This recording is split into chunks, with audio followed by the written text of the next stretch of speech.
Hello, and welcome to this week's Middle East AI News Roundup. My name is Anna.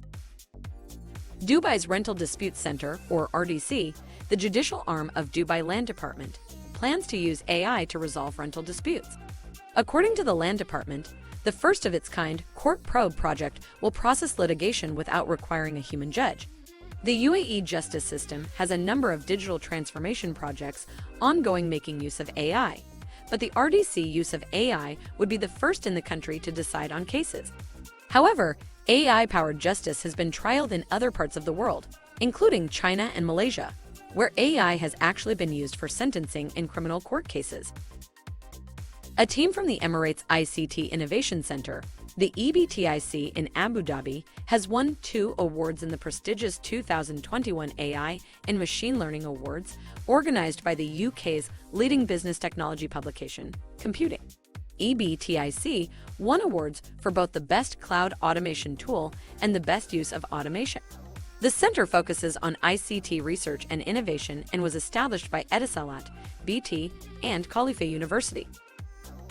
UAE-based drone services company Airscope has been appointed as the official drone provider for Expo 2020, Dubai. The 6-month-long mega event begins on October 1st. Airscope will provide photography and video services to exhibitors and organizers at the event, across the 4-square-kilometer Expo 2020 site. All unmanned aerial vehicles in the area are to be managed by a dedicated unmanned aircraft traffic management system. The expo itself is located next to Al Maktoum International Airport.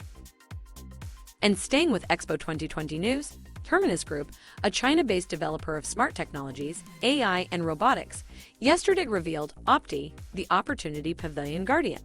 Opti is the first of 3 robot guardians that have been created for Expo. Developed by Terminus Group, Opti features multi-touch displays, voice interaction, and AI-driven object mapping and detection.